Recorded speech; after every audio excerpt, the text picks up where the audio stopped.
fighting for your congressional, constitutional righs. Cap and trade legislation, whether it passes or fail, is which we don't want to pass, but the EPA can come in and do it anyway. And right now, all I see is Congress. It's just letting the administration get away with anything it wants to do. The answer to your question there is, I think the elected officials need to control the EPA, and the EPA should not be able to do anything that an elected official doesn't allow them to do. So we need to get constraints on the EPA, absolutely. Jim, will you, if the health care bill should have to pass, would you support repealing? Yeah, the answer to that is I've already signed a pledge. I signed 2 pledges publicly that you should all know.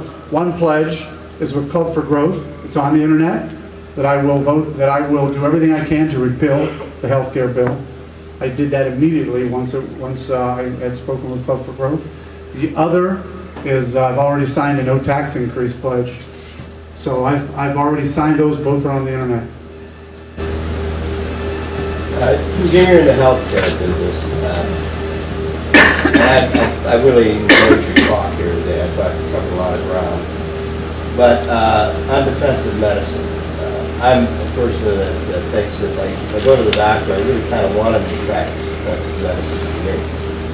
And isn't the real answer that if unnecessary tests are being done, the insurance companies and Medicaid, American just not pay a bill? And wouldn't that stop it? If they are truly unnecessary, with the insurance companies, if they don't pay it, won't that stop it? Because then, if it's on the patient, he can make the decision. But if the insurance companies and the hospitals continue to make money off of these, quote, unnecessary tests, doesn't it just perpetuate it? I guess my answer is no. Can't the insurance companies just say, this is an unnecessary test, we're not paying for it? Why don't they do that? And here's the way I would answer that question, being in the healthcare business. Again, it's a great question for someone who's been there. I would rather pay and fight with the insurance company than battle the lawyer who's going to fight me for the next 2 years and go after frivolous numbers and frivolous lawsuits. And I can tell you, in the healthcare business, I've seen cases, $18 million lawsuit against a nursing home. Now, I'm not saying that there aren't cases that people need to defend themselves because there were malpractice or issues. But I can also tell you, I can give you example after example after example. So would I rather spend the money and fight for the reimbursement for the insurance company than fight the law firm and the legal fees that are going to offend me? Well, and I'll just leave with this. From a patient standpoint, I do want my doctor practicing as defensive medicine as possible for me. And I'm not, and if it comes to the fact that the insurance company thinks it's unreasonable, then just don't pay it. But I want that for myself. And I think most people would. And I guess what I worry about. By the way, you all know Mr. Sandra's an attorney. Believe me, I fought this battle. I really think that we're on the wrong, that we look at that issue wrong, but I never won that battle. So.